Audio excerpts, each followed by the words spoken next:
ceux et celles qui n'étaient pas là, il y a 2 semaines de cela, on avait commencé une thématique sur la nouvelle naissance. Et le thème d'aujourd'hui, le titre pour ce message aujourd'hui, une marche nouvelle. Une marche nouvelle. Alors, un petit rappel de Romains 7, 14, 25, c'était le thème que nous avions pris il y a 2 semaines de cela. Et nous avons vu ensemble cette lamentation de Paul. Paul qui nous dit « Comment, misérable que je suis, comment se fait-il que je fais le mal que je ne veux pas faire et que je voudrais faire le bien et ça, je ne le fais pas ?» Misérable que je suis. Nous avons vu ensemble cette lamentation. Et nous avons eu ce débat après ce message avec une sœur, avec un frère, parce que j'avais parlé du vieil homme. Et au-delà de ce que nous entendons souvent dans nos messages, quand j'ai pris mon baptême, il y a quelques années de cela, un frère m'avait dit à l'époque, attention, le vieil homme sait nager, faisant référence justement que malgré le fait d'avoir pris son baptême, ce vieil homme vit toujours en moi. Alors certains, et c'est un débat, le débat est ouvert, mais pour moi, personnellement, je crois que non. Je ne crois pas que Dieu a amélioré quelque chose qui existait déjà. Dieu a transformé quelque chose de nouveau. Dieu n'a pas amélioré la personne que je suis, ni vous, ni moi. Dieu nous a transformés. Au moment où nous avons confessé le nom de Jésus-Christ, Dieu a fait de nous de nouvelles créatures. Toutes choses sont devenues nouvelles. Romains 6, verset 6, notre vieil homme a été crucifié avec lui, c'est-à-dire avec Jésus. Le vieil homme a été crucifié, afin que le corps du péché fût détruit, pour que nous ne soyons plus esclaves du péché. Alors, ne plus être esclave du péché ne veut pas dire ne plus pécher, hein, nous l'avons vu ensemble. Mais lorsque Dieu nous regarde, il voit Jésus-Christ. Lorsque Dieu nous regarde, il voit la croix. Lorsque Dieu nous regarde, il voit le sang qui a coulé et les péchés ont été pardonnés, ont été effacés. Et nous avons pris cet exemple du papillon. Rappelez-vous ce papillon, cette chrysalide, cette chenille toute horrible, toute visqueuse. Un jour se transforme en chrysalide et à l'intérieur, ce n'est plus une chenille terrestre, c'est un être céleste. Et c'est à ça l'image du chrétien. C'est vraiment bien l'image du chrétien parce que cette chair, ce corps terrestre, va aller en vieillissant. Mais l'être céleste, au fond de nous, est renouvelé jour après jour. Est renouvelé jour après jour et un jour viendra où le papillon, l'être céleste qui vit en nous, s'envolera. S'envolera et il est parce qu'il est déjà prêt à la rencontre de Dieu. Alors oui, nous avons eu ce débat avec un frère, avec une sœur. Comment se fait-il que si des personnes, et nous en connaissons, hein, certains frères, certaines sœurs ont pris leur baptême, comment se fait-il qu'ils sont retournés à leur ancienne vie? Si l'être nouveau, si la nouvelle création, si le vieil homme est mort, comment se fait-il que des frères, des sœurs soient retournés à leur ancienne vie et pire, à leurs démons? Comment se fait-il? Comment ça se fait? Comment c'est possible? Alors, je vais dire quelque chose, ça va peut-être froisser, mais je pense que parfois, il faut mieux être giflé par une vérité qu'être embrassé par un mensonge. Y avait-il vraiment une repentance? Ça ne suffit pas de prendre son baptême. Ce n'est pas l'eau du baptême qui sauve quelqu'un. Y avait-il une renaissance dans le cœur de la personne? Y avait-il une renaissance? Y avait-il une repentance? Nous n'avons pas à juger, nous n'avons pas à répondre à cette question. Dieu sait. Dieu sait. Mais quand nous ne voyons pas à travers quelqu'un des fruits de repentance, ça devrait quand même remettre certaines choses en question.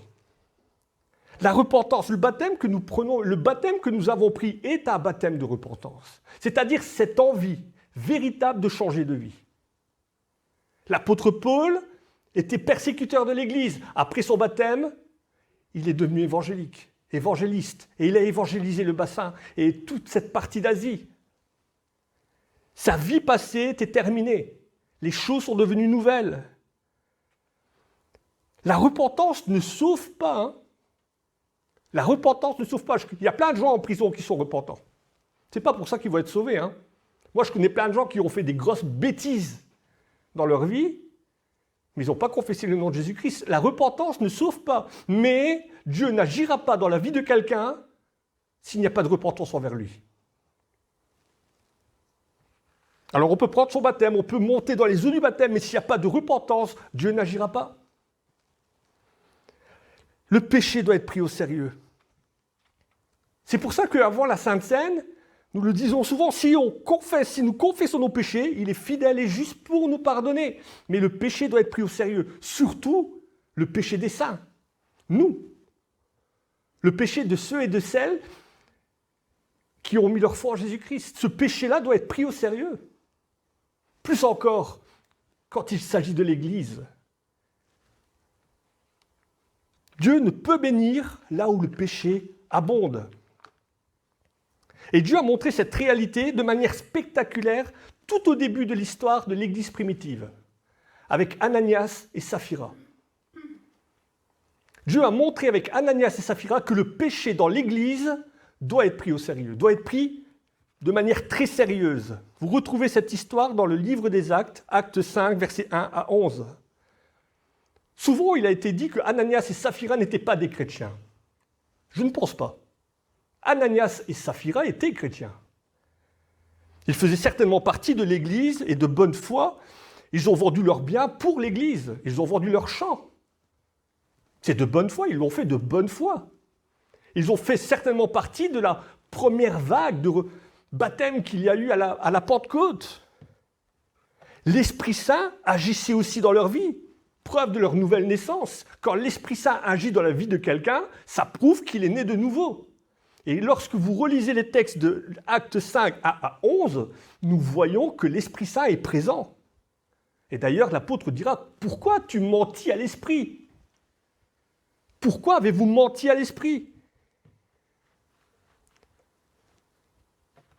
Et Dieu les a sanctionnés, mais de manière très sévère. Ça nous montre aussi qu'ils étaient chrétiens. Pourquoi ? Parce que s'ils n'avaient pas été chrétiens, les gens de l'Assemblée auraient dit, ils sont non-chrétiens, ils ne croyaient pas en Dieu, Dieu les a sanctionnés. Mais l'Assemblée était dans la frayeur parce que justement, ils avaient menti à l'Esprit et Dieu a voulu ce jour-là donner une leçon.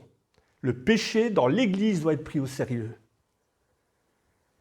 Alors attention, je ne parle pas, il s'agit de mort physique et non spirituelle. Ça ne remet pas le salut en question, ça ne remet pas la grâce en question.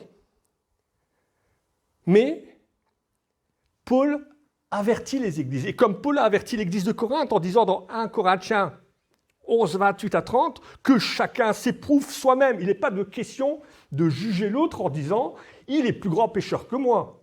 Il n'est pas question de juger l'autre en disant « a-t-il pris, est-il véritablement né de nouveau ?» Il est question de s'éprouver soi-même. S'éprouver soi-même. Que chacun s'éprouve soi-même et qu'ainsi il mange du pain, du vin, et qui boivent la coupe, car celui qui mange et qui boit sans discerner le corps du Seigneur, mange et boit un jugement contre lui-même. C'est pour cela qu'il y a parmi vous beaucoup d'infirmes, de malades, un grand nombre sont morts. Si nous nous jugeons nous-mêmes, nous ne serons pas jugés. Alors l'idée, ce n'est pas non plus de vivre constamment dans la crainte de Dieu en se disant « à quel moment je vais me faire terrasser ? À quel moment je vais me faire punir ? À quel moment l'éclair divin va s'abattre sur moi ?» La repentance nous ramène à Christ. Et c'est cela que, sur ce thème de la nouvelle naissance, j'insiste sur ce sujet-là, la repentance. La repentance nous ramène à Christ. Le remords nous en éloigne. Combien de frères, de sœurs n'ont pas été à la table parce qu'ils sont dans le remords en se disant « ma vie n'a pas été ce qu'elle... » Non, il est fidèle et juste pour nous pardonner. À celui qui confesse ses péchés, il est fidèle et juste pour nous pardonner. Et nous entendons cette voix derrière nous. Va, ne pêche plus.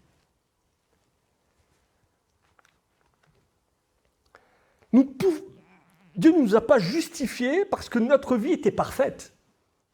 Dieu ne m'a pas justifié parce qu'il se dit, Frédéric Codemont, celui-là, il est bien parti pour être chrétien. Il a une vie qui correspond aux standards du royaume. Allez, il va faire partie de l'équipe. Non. Dieu ne m'a pas justifié, ne nous a pas justifiés parce que notre vie est parfaite, mais parce qu'il nous a justifiés, je dois faire de mon mieux pour que ma vie elle soit parfaite. Vous voyez la différence? Parce qu'il nous a justifiés, on doit faire de son mieux pour que notre vie soit parfaite. Et ça, c'est le combat de tous les jours. C'est les deux grands combats du chrétien. Garder la foi et combattre la chair. Combattre ce péché qui reste toujours accroché à nous. Nous sommes nés de nouveau et à l'instar des gens du dehors qui marchent d'une manière différente de l'Église, notre démarche doit prouver qui nous sommes.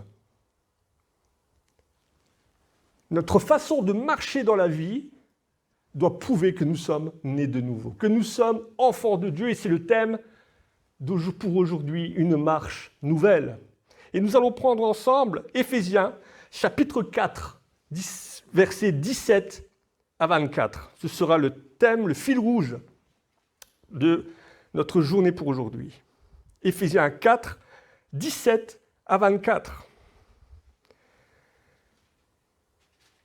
Voici donc ce que je dis et ce que je déclare dans le Seigneur, c'est que vous ne devez plus marcher comme les païens qui marchent selon la vanité de leurs pensées. Ils ont l'intelligence obscurcie, ils sont étrangers à la vie de Dieu à cause de l'ignorance qui est en eux, à cause de l'endurcissement de leur cœur. Ayant perdu tout sentiment, ils se sont livrés à la dissolution pour commettre toute espèce d'impureté jointe à la cupidité. Mais vous, ce n'est pas ainsi que vous avez appris Christ. Si du moins, vous l'avez entendu. Et si, conformément à la vérité qui est en Jésus, c'est en lui que vous avez été instruits à vous dépouiller. Eu égard à votre vie passée du vieil homme, qui se corrompt par les convoitises trompeuses, à être renouvelé dans l'esprit de votre intelligence, et à revêtir l'homme nouveau, créé selon Dieu, dans une justice et une sainteté qui produit la vérité. L'enseignement, cette théologie, et on peut débattre de ce sujet, ce vieil homme vit-il encore, ne vit-il plus? On peut en débattre, c'est pas un pilier, c'est pas le pilier de l'Église. Mais c'est une question qui... c'est un enseignement qui est difficile à comprendre. Mettez-vous à la place de Nicodème. Nicodème à qui Jésus a dit, à ce vieux Nicodème, pourtant ancien d'Israël, maître de la loi, prêtre. Il lui a dit, si tu veux me suivre, tu dois naître de nouveau. Et Nicodème va se poser la question à son âge, mais comment veux-tu que je retourne dans le ventre de ma mère? C'est pas possible. Lui, toute sa vie, il avait observé la loi, il avait suivi les rites, il avait suivi les fêtes d'Israël. Et Jésus arrive, il chamboule tout, il lui dit, il faut que tu naisses de nouveau. Vous imaginez? C'est donner un coup de pied dans une fourmilière. Dans sa tête, il s'est dit, mais comment c'est possible de naître de nouveau? En fait, ce que Jésus voudra dire à Nicodème, ce que Jésus dira à Nicodème, tout simplement, c'est, tu n'as pas besoin d'une religion, tu as besoin de moi. Tu n'as pas besoin d'une religion, tu as besoin de moi. Pourquoi? Parce que je suis le chemin, je suis la vérité et la vie, et nul ne vient au Père sans passer par moi. C'est ça le message de Jésus à Nicodème. Tu n'as pas besoin de pratiquer une religion. Tu as besoin de moi. Et c'est ce que l'Église a encore apporté comme message. Non pas une religion. Souvent on dit aux gens que nous aimons, on leur dit arrête de vivre comme ça, arrête de faire ça, viens à l'Église, fais comme ça et tu seras chrétien. Non. On n'a pas à leur dire ce qu'ils ont à faire, on a à leur présenter quelqu'un, Jésus-Christ. Simplement ça. On présente Jésus-Christ. Ce n'est pas nous qui allons les faire changer. Ce n'est pas nous qui allons les faire changer leur mauvaise voie, changer leur façon de marcher. C'est l'Esprit Saint. Parce que quand ils auront appris Jésus, quand ils l'auront accepté dans leur vie, ils seront bénis par l'Esprit. Et c'est l'Esprit qui va les enseigner, c'est l'Esprit qui va les guider, c'est l'Esprit qui va les renouveler jour après jour. Moi, mon rôle, c'est de présenter quelqu'un. Tu n'as pas besoin d'une religion, tu as besoin de Jésus-Christ. Dans le thème que nous avons lu, nous sommes appelés à marcher d'une manière nouvelle et non plus comme les païens, c'est-à-dire quand l'apôtre parle de païens, ceux qui ne connaissent pas Dieu. C'est comment ça s'appelle cette façon de marcher, cette nouvelle façon de marcher? On appelle ça de la cohérence. C'est ce qui manque au monde, hein, de la cohérence. Quand un ministre vous dit qu'il ne faut pas piquer dans les caisses, et qu'après on se rend compte qu'il lui a piqué dans les caisses, ça c'est de la cohérence. Quand je dis quelque chose, je dois le faire. Je dois être cohérent avec le message que je porte. Dire ce que l'on pense, c'est de l'honnêteté. Faire ce qui est juste, c'est du courage. Suivre mes convictions, c'est de la cohérence. Et si j'ai accepté Jésus-Christ dans ma vie, je dois être cohérent. Et ça doit se voir. C'est comme un bocal de cornichons. On a souvent pris cet exemple. Un bocal de cornichons, même lorsqu'il est vide, même quand vous l'avez lavé, il va toujours sortir le cornichon. Vous avez déjà fait ça? Eh bien, essayez. Vous avez beau le laver, il y aura toujours l'odeur de cornichon. Et le chrétien, c'est la même chose. Il doit sentir l'Esprit Saint. Il doit ressentir l'Esprit Saint. Dans sa vie de tous les jours, ça doit se voir. On doit se dire, celui-là, il y a quelque chose, celle-là. Excusez-moi, c'est vrai que je me suis rendu compte, comme j'appelle à quelqu'un ou à la prière, je dis toujours « un frère ». Excusez-moi, je parle aussi des sœurs. Donc, lorsqu'une sœur, lorsqu'un frère est dans une salle quelque part, on doit se dire, celui-là, il y a quelque chose qui est différent. Non pas qu'il sorte le cornichon, hein, mais vous avez compris. Il a l'odeur de sainteté, ça doit se sentir, ça doit se voir qu'il est chrétien. Marcher d'une manière fidèle à l'Évangile, ça n'a jamais été facile. Ça n'a jamais été facile. Aussi bien pour l'Église actuelle que pour l'Église d'avant. Et nous allons prendre le contexte de l'Église d'Éphèse. Comme toutes les églises qui n'étaient pas palestiniennes, et surtout pour Éphèse, Éphèse en faisait partie en tout cas, elle était entourée d'une multitude d'autres croyances, avec des temples dédiés à différents dieux. Pour Éphèse, c'était le temple de Diane et d'Artémis. Tout le monde se côtoyait.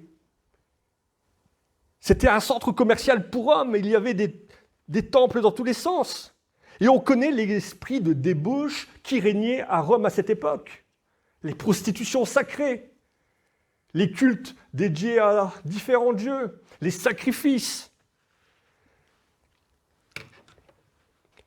C'est pas évident, et ça ne devait pas être évident pour les chrétiens de l'époque de vivre, quand en plus la province romaine avait commencé la chasse aux chrétiens. C'était le début des persécutions. Il y avait certainement pour les chrétiens d'Éphèse un danger important d'être séduits, le danger qui aujourd'hui encore menace l'Église, être séduit par les convoitises extérieures, être séduit par les cultes extérieurs.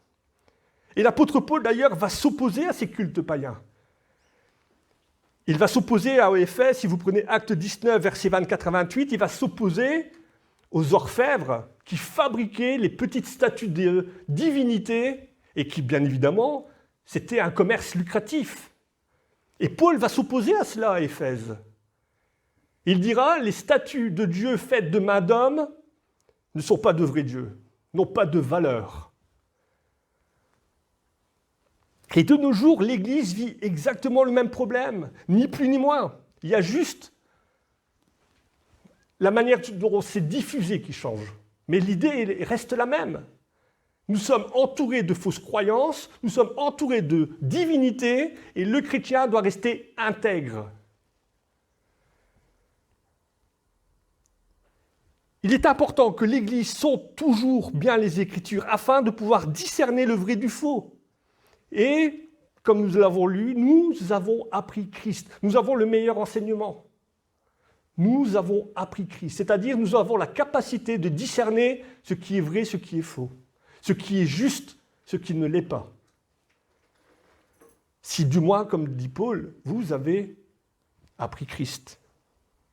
Dans le verset que nous avons lu, nous parlons d'Éphèse, d'Artémis, de l'idolâtrie, des statues faites d'or. Mais prenez l'exemple.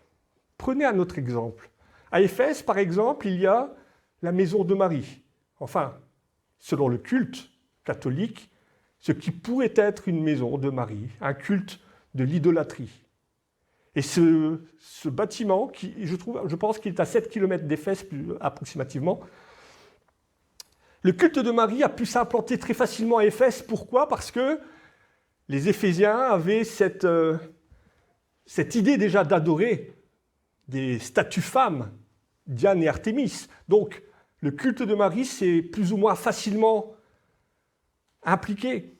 Est-ce que l'église d'Éphèse n'existe plus, mais est-ce que l'esprit d'Éphèse existe encore? Bien sûr que si. Prenez l'exemple, Lourdes. 500 tonnes de cierges fabriquées par an. 1,5 million de visiteurs par an. Et à côté de ça, vous avez la vente de bracelets, de chapelets, de figurines. De quelle manière et comment c'est important pour le chrétien de pouvoir sonder les Écritures afin de discerner le vrai du faux? Juste par rapport à cette simple image, Lourdes. Il y a quelques années, une femme s'est présentée à une jeune bergère, elle était illettrée. Elle s'est présentée comme étant Marie, et elle a demandé à cette jeune fille d'aller chercher les prêtres du village afin de construire un temple, un sanctuaire, afin que l'on puisse venir l'adorer et la louer.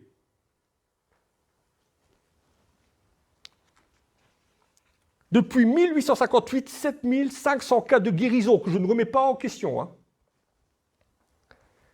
Mais quand on place toute cette histoire devant la parole de Dieu, Exode 20, verset 4, « Tu ne feras pas d'image taillée de ce qui se passe dans les cieux. » Exode 23, 5, « Tu n'auras pas d'autre Dieu devant ma face. » Galates 1, 8, « Si un ange du ciel annonçait un autre évangile, qu'il soit anathème, c'est-à-dire qu'il soit rejeté. » Et lorsque vous regardez l'histoire de Lourdes, vous êtes complètement à l'opposé de l'évangile. Et pour l'islam, c'est la même chose. De quelle manière Mahomet, la troisième plus grande religion monothéiste, a-t-il reçu le Coran? Et de quelle manière l'islam a été mis en place? Un ange descendu du ciel qui a apporté un autre évangile. La parole de Dieu avait déjà prédit cette séduction. Et c'est difficile de faire comprendre à nos amis catholiques, à nos amis musulmans, que le véritable évangile, c'est la parole de Dieu, c'est la Bible. Tellement c'est ancré en eux. Les rites, les devènes, ces religions basées sur les œuvres. Cette apparition à qui on donne le nom de Marie se présente comme une médiatrice devant Dieu. Il n'y a qu'un seul médiateur, Jésus-Christ. 1 Timothée 2, 5, 6. Et quand on lit l'histoire de Marie, dans la Bible, de quelle manière elle se présente à l'ange en disant « Je suis la servante de l'Éternel, que tout ce qu'il a donné dans ma vie doit s'accomplisse ». On est loin de cette apparition qui réclame un culte en son honneur. Nous avons une servante, Marie présentée comme une servante, et cette apparition qui, elle, se présente comme une divinité. Il y a des miracles, il y a des guérisons, c'est juste que je ne remets pas en question, hein, mais Paul dit, dans 2 Thessaloniciens 2,9, « L'apparition de l'impie se fera par la puissance de Satan, avec toutes sortes de miracles, de signes, de prodiges mensongers. » 2 Corinthiens 11, 14 à 15, « Capable de se déguiser en ange de lumière, tout comme ses ministres en apôtres de justice. Et s'il est possible, ces apparitions essaieront de séduire même les élus de Dieu. » Parfois, certaines personnes font des miracles, mais de bonne foi. Je ne sais pas si vous avez déjà lu ce livre, « Guérison d'un guérisseur ». C'était un homme qui avait la capacité, une histoire vraie, pour ceux et celles à qui ça intéresse, j'ai le livre, je pourrais vous le prêter. C'est un homme qui avait la capacité de guérir. Dans les villages, dans le temps, il y avait ça, des souffleurs de brûleurs pour les vieux villages. Des personnes étaient brûlées, on demandait à la voisine de souffler, il y avait des guérisons. Et de bonne foi, cet homme avait le pouvoir de guérir. Mais à un moment donné, il s'est posé la question, est-ce que cette guérison, est-ce que cette force, est-ce qu'elle est bienveillante dans ma vie? Est-ce qu'elle est bienveillante? Par qui est-elle articulée, cette guérison? Ce pouvoir de guérison? Et cet homme a remis sa vie dans Jésus-Christ, et c'est lui qui a été guéri. Le diable est trompeur, capable de séduire, même s'il le faut, les élus de Dieu. Nous avons, et c'est ce que nous avons lu dans le thème d'Éphésiens, nous avons été instruits par Jésus-Christ. Nous avons cette capacité et nous devons avoir ce jugement de discerner le vrai du faux.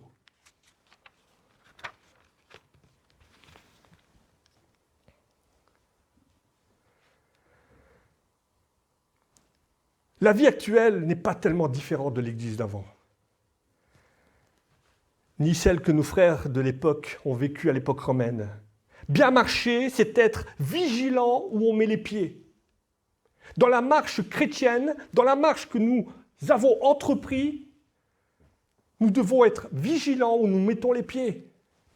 2 Timothée 4,6, il viendra un temps où les hommes ne supporteront plus la sainte doctrine, ayant la démangeaison d'entendre des choses agréables. Ils se donneront une foule de docteurs selon leurs propres désirs.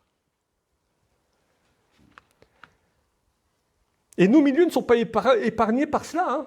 L'évangile de la prospérité, on se dit on est protestant, nous sommes mieux que les catholiques. L'évangile de la prospérité.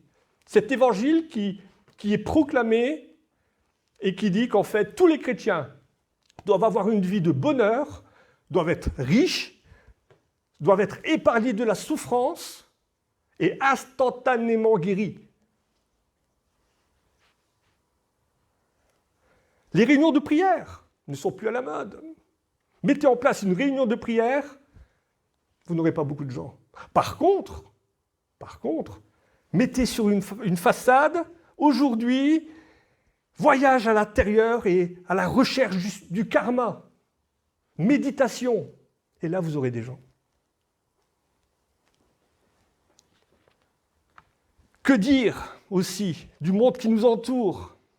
On parlait d'Éphèse, de la prostitution sacrée et des vices et des abominations liées à des orgies de l'époque romaine. Les mouvements ici qui rentrent chez nous de plus en plus, les mouvements LGBT, les non-genrés, ces gens qui ne sont ni hommes ni femmes. Vous avez déjà entendu ça? Ils ne sont plus ni hommes ni femmes. Ça aurait été compliqué ça sur le Titanic. Les hommes, les femmes et les enfants d'abord. Qui te dit que je suis une femme? Qui te dit que je suis un homme? Vous rigolez, mais c'est la vérité. Hein, ces personnes non-genrées. Une des plus grandes absurdités que j'ai vues sur ce sujet-là, un combat de boxe. Un homme devenu femme combat une femme. Il l'a détruit. Et c'est accepté par la fédération. Quelle absurdité. Il y a pas tellement longtemps, dans une école maternelle, les enseignants et la commune ont fait venir des drag queens pour raconter des histoires aux enfants. Et c'est accepté. Ça a été accepté. Heureusement, les parents se sont rebellés. Dans une école maternelle, donc oui, dans un planning familial, une affiche qui a fait parler aussi. Des hommes aussi peuvent être enceintes. Et c'est enseigné. Alors oui, dans notre marche chrétienne, nous devons faire attention où nous mettons les pieds et savoir où se situe la parole de Dieu. Les chrétiens de l'époque d'Éphèse ont vécu ces choses similaires. Alors toutes ces choses, tout ce dont il a été dit, ce n'est pas dangereux pour l'Église en soi. C'est l'histoire du bateau. J'ai déjà pris cet exemple, l'histoire du bateau. L'eau qu'il y a autour du bateau, ce n'est pas dangereux. Le danger, c'est quand l'eau de l'extérieur rentre à l'intérieur du bateau. Et c'est pareil pour l'Église. Que ces choses se passent à l'extérieur, ce n'est pas grave. Qu'il y ait des gay pride qui passent maintenant devant l'Église, ce n'est pas grave. Mais cet enseignement-là ne doit pas rentrer dans l'Église. L'enseignement extérieur ne doit pas rentrer dans l'Église. Malheureusement, ce n'est pas... Pour certains, ça n'a pas été le cas.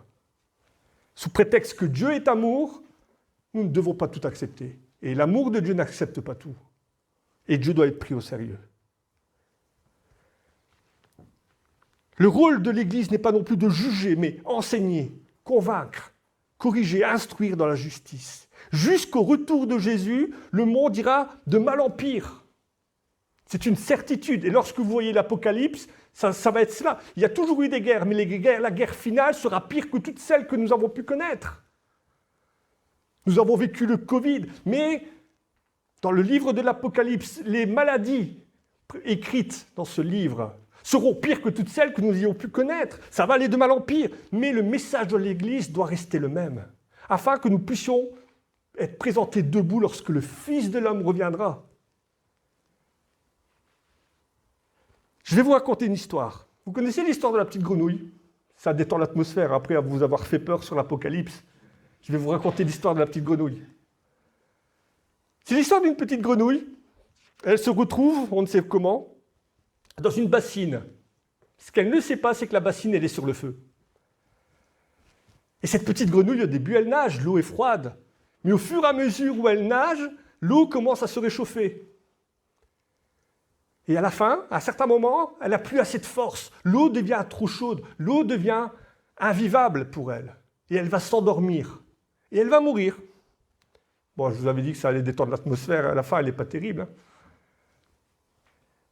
Mais si cette petite grenouille, si au lieu de la mettre dans l'eau froide, si on l'avait mis dans l'eau chaude directement, elle aurait eu la force de pouvoir s'éjecter d'un bond et sortir de la casserole.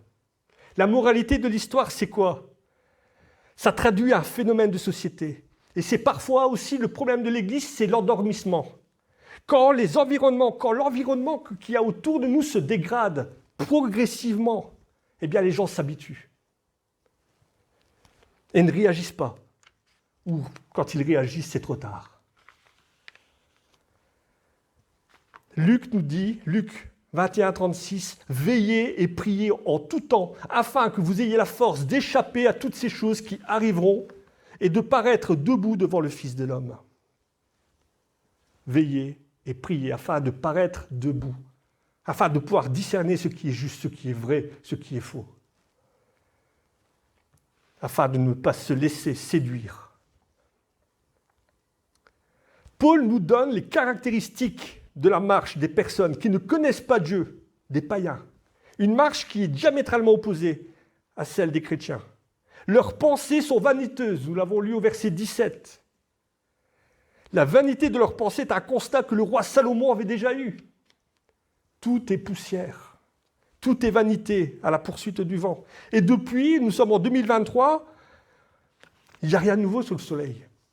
On pourrait se dire, l'être humain a tiré des leçons du passé. L'être humain a réussi à comprendre les erreurs, les rectifier. Mais non, les projets sont toujours aussi vaniteux. Rien n'a changé. Le monde a des pensées toujours aussi vaniteuses. En 1912, les ingénieurs ont voulu construire un insubmersible capable de traverser le Titanic. J'adore l'histoire du Titanic. Quand on voit la manière dont le bateau était fait, il y avait plein de choses qui n'allaient pas. Gouvernail trop petit, pas assez de canots de sauvetage, plein de points faibles. Une seule traversée, 1500 morts, passagers et équipage, en une seule traversée. Et on peut se dire, voilà, on est en 2023, l'être humain a tiré des leçons de cela, de cette vanité, de croire qu'il était capable de faire. Il n'y a pas longtemps, un sous-marin submersible, fabriqué à l'arrache, avec un hublot de machine à laver, certainement, j'en sais rien. 6 personnes à l'intérieur, une descente, il a explosé. 3800 mètres de profondeur. Un copier-coller de cette histoire. Parce que ce sous-marin n'était absolument pas aux normes. L'histoire de ce sous-marin, que vous avez entendu comme moi, c'est un copier-coller de l'histoire du Titanic. Dans 200 ans, des gens viendront voir l'épave du sous-marin qui voulaient voir l'épave du bateau juste à côté.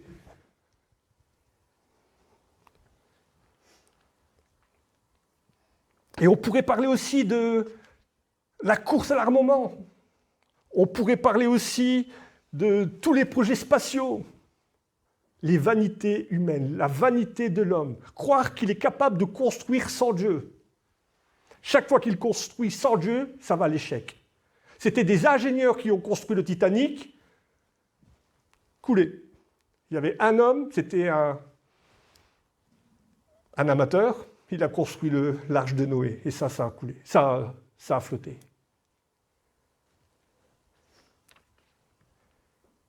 Ils sont ignorants au sujet de Dieu, nous l'avons lu au verset 18. Ignorants, qui veut dire qu'ils ne connaissent pas Dieu. Il y a des gens, vous pouvez leur prouver que la parole de Dieu est la vérité. Pouvez leur prouver scientifiquement que les textes sont véridiques. Vous pouvez leur montrer historiquement que des bâtiments, que des témoignent de la parole de Dieu. Ils rejetteront toujours. Ils diront toujours que ce n'est pas vrai. Ils diront toujours que Dieu n'existe pas. Vous avez cette parabole, cet homme riche qui se retrouve en enfer et qui voit au loin Lazare. Et qui dit à Abraham, qui dit, mais laisse-moi remonter pour dire à mes frères que ce qu'ils doivent faire pour changer, pour aller dans le royaume de Dieu. Et Abraham va leur répondre, quand bien même quelqu'un ressusciterait, certaines personnes ne croiront jamais la parole, ne te croiront pas. Et il y a des gens, c'est ça, hein. Il y a des gens, vous ne les voyez jamais à l'église. Quand ils tombent malades, on demande pour prier pour eux. Priez pour nous parce que ça ne va pas. Mais viens et prie. Non, toi on t'écoute, toi tu as la Wi-Fi avec Dieu. Et quand il y a des guérisons, on ne les voit pas. Hein. Ils ne reviennent pas à l'église pour autant. Romains 1, verset 20. Les imperfections invisibles de Dieu, sa puissance éternelle et sa divinité se voient à l'œil nu. C'est-à-dire que quand on sort, on voit que Dieu existe. On ne peut pas dire le contraire. La puissance de Dieu se voit à l'œil nu, à travers la nature, à travers la création. Eh bien, certains rejettent. Quand on considère tous ces ouvrages, la parole nous dit qu'ils sont inexcusables. Ceux qui rejettent la vérité de Dieu sont inexcusables. Comme ce fut le cas pour Pharaon avec Moïse. Pharaon qui avait rejeté à chaque fois les miracles, avait rejeté les fléaux, avait rejeté les miracles. Dieu va lui dire, ok, tu es sûr et certain, tu veux aller dans cette voie-là? Tu es certain? Eh bien, ok, vas-y. Je vais t'obscurcir tes yeux. Tu ne veux pas me voir, tu veux rejeter constamment ma présence, je vais mettre des écailles sur tes yeux. Vas-y. Spirituellement et moralement, ils sont insensibles. Verset 18, nous l'avons lu. À force de rejeter constamment la vérité morale et spirituelle, forcément, au bout d'un moment, on devient insensible aux choses. Et le monde est insensible. La marche du monde, c'est une marche d'insensibilité spirituelle et morale. Depuis le temps des GSM maintenant, tout le monde est reporter. Je ne sais pas si vous l'avez déjà vu. Vous avez un accident sur la route, les gens ne vont pas s'arrêter pour vous venir en aide, ils vont s'arrêter pour filmer. Une maison en feu, les gens ne vont pas s'arrêter ou prendre leur téléphone pour téléphoner aux pompiers, ils vont s'arrêter pour filmer. L'insensibilité. Sur les réseaux sociaux, et on place ça sur les réseaux sociaux, comme ça fait beaucoup de vues. Il y a eu un drame à Annecy. Un homme qui a attaqué dans un jardin d'enfants avec un couteau. Vous avez entendu parler de cela. Il y a un seul type qui s'est présenté face à l'agresseur avec son sac pour l'en empêcher. Par contre, il y avait plein de vidéos. Plus encore que l'agression en elle-même, moi, ce qui m'a choqué, c'est de voir que sur un type attaque des enfants et on filme. Comment je pourrais me regarder dans une glace si je n'interviens pas? On est 3, on est 4 gars, mais on y va. On fait quelque chose. Comment c'est possible? Si ça, ce n'est pas de l'insensibilité morale. Vous avez vu les attaques à Paris? Les jeunes qui crament des maisons avec des habitants au-dessus. Il y avait des enfants dans les maisons. Ils crament la voiture d'un petit vieux il a une petite retraite. C'est son seul moyen de locomotion. Ils crament une école. Ils crament des magasins. Si ça, ce n'est pas de l'insensibilité morale, qu'est-ce que c'est? L'insensibilité spirituelle. 2 jeunes qui ont tcherké dans une église Vous avez vu ça sur Internet? Ils s'amusent à brûler la Bible. Si ça, ce n'est pas de l'insensibilité spirituelle. Profaner des cimetières, des cercueils, profaner les murs de mosquées, même les murs de mosquées. Je ne suis pas chrétien et pour moi, ce n'est pas la vraie religion. Ce n'est pas la vérité. Mais vous ne me permettrez jamais de faire ça. Je ne me permettrai jamais de faire ça. Spirituellement et moralement insensible. La marche de l'homme, des gens de l'extérieur. Ils se complaisent dans le mal, au verset 19, nous l'avons lu. Vous avez déjà vu des cochons dans une mare? Comment ils sont heureux? Il y a de la boue partout, mais ils sont super heureux. C'est leur meilleure vie. Ils se roulent dedans même. Ils se roulent dedans. Et les gens de l'extérieur, c'est ça, hein? Ils vivent dans le péché. Mais ils sont tellement heureux. Ils sont tellement heureux. Et pire, ils se roulent dedans. L'histoire de Pierre Palmade nous a fait ressortir au jour le monde et les folies de la nuit, les folies en tout genre. Le chemsex, je n'avais jamais entendu parler de ça. Le chemsex, c'est quoi? C'est des types qui se mettent d'accord, même des couples. On se met d'accord sur les réseaux sociaux, on se donne rendez-vous. Et pour être certain de bien s'amuser dans les orgies, on prend de la drogue. Mais on prend un cocktail de drogue, hein. Un truc de fou. Pierre Palmade, ça faisait 3 jours qu'il n'avait plus dormi. 3 jours sans dormir. Pour être certain que dans son péché, il y soit bien à fond. Qu'il s'y roule bien, qu'il soit vraiment... On est heureux. Et vous avez vu les dégâts, les désastres de cette histoire. Les vies gâchées.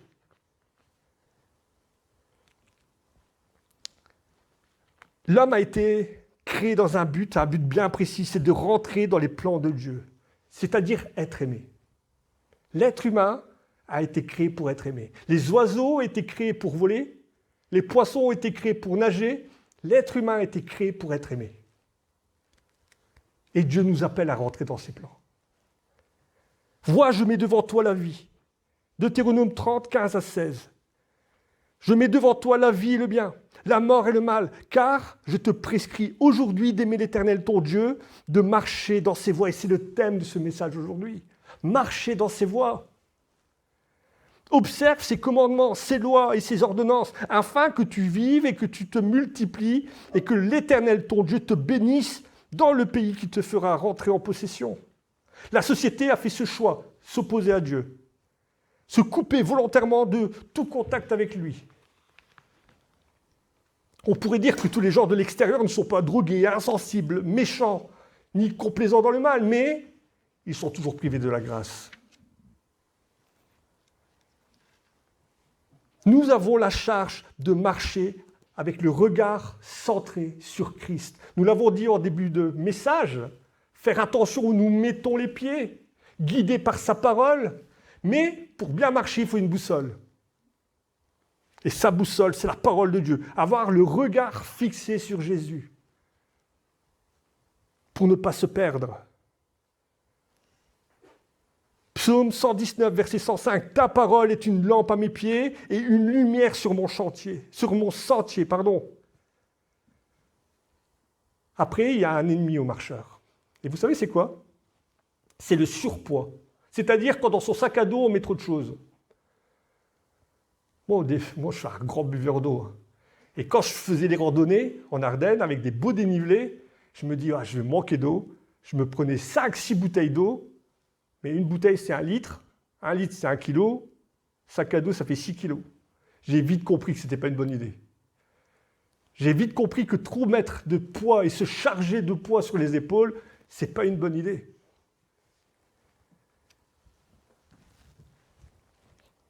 Et en tant que chrétien, par moments, il faut se délester de certaines choses. Il faut se délaisser. Oublier certaines choses pour bien marcher. Cette bouteille d'eau, par exemple. J'ai entendu ça un jour et j'ai trouvé que c'était un beau message. Je ne fais que répéter quelque chose que j'ai entendu. Dans un magasin, elle coûte 1 euro. Si vous allez dans un restaurant, vous allez la payer 2 euros. Si vous allez dans un aéroport, vous pourrez peut-être la payer entre 5 et 10 euros. En fin de compte, cette bouteille d'eau, elle reste la même, elle ne change pas. Hein. C'est la même bouteille d'eau. Mais l'endroit où vous l'achetez va lui donner de la valeur, ou va lui retirer de la valeur. Quand le monde nous rabaisse, quand on est avec des gens nocifs, qui nous tirent vers le bas, quand l'environnement est toxique, changez d'endroit. Allez là où on vous donne de la valeur. Les gens de l'extérieur, ceux qui ne connaissent pas Dieu, ne doivent pas entraver notre marche. Ils ne doivent pas mettre sur nos épaules une charge que je n'ai pas envie de porter. Si l'extérieur est toxique, change d'endroit.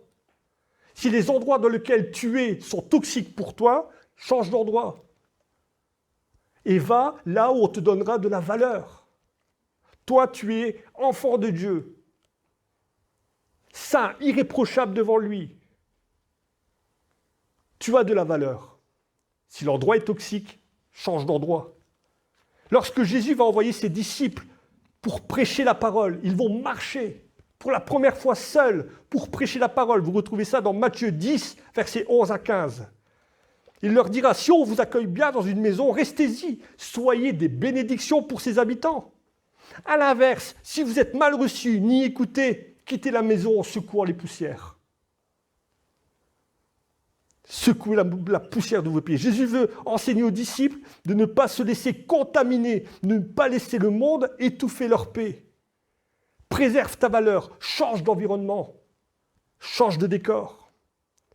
Il y a dans le début où je suis venu, je suis venu parmi vous, il y avait dans ce début ce cantique. En mon cœur, j'ai choisi de vivre Jésus-Christ. Vous connaissez ce cantique ? En mon cœur, j'ai choisi de suivre Jésus-Christ. Si mes amis s'en vont, qu'importe, moi j'irai. Si mes amis s'en vont, qu'importe, moi j'irai. C'est un choix que j'ai fait à l'époque, qui a par moments été douloureux. Mais j'ai pris cette décision, si mes amis s'en vont, qu'importe, moi j'irai. Au monde, je dis non. Joyeux, je prends ta main, Seigneur. Joyeux, je prends ta main. Oui, pour toujours. Oui, pour toujours. Amen. En effet, Seigneur, la marche du chrétien est une marche compliquée, mais nous savons que sur ce sentier de vie, tu es passé avant nous et tu as vaincu le monde. Et nous avons cette assurance que, Seigneur, avec toi, nous sommes plus que vainqueurs. Parce que tout au long de notre chemin, de notre cheminement, tu es présent. Tu es présent. Aide-nous, Seigneur, à avoir toujours le regard tourné vers toi. Aide-nous, Seigneur, à résister aux tentations extérieures. Aide-nous, Seigneur, à résister à la séduction, Seigneur, de ce monde fou. À nous délaisser de ce qui n'est pas ta gloire et à marcher avec toi. À marcher avec toi. Les regards tournés vers toi. Les cailloux peuvent blesser un peu, mais Seigneur, c'est vrai. Ça ne peut, et les souffrances, les épreuves que nous vivons actuellement ne peuvent être comparées à la gloire à venir et aux bénédictions à venir. Nous pourrons dire un jour, ça n'a pas été facile, mais nous y sommes parvenus par ta grâce. Je peux tout en celui qui me fortifie. Si Dieu est avec moi, qui sera contre moi ? Seigneur, rends-nous forts, rends-nous de bons marcheurs. Amen.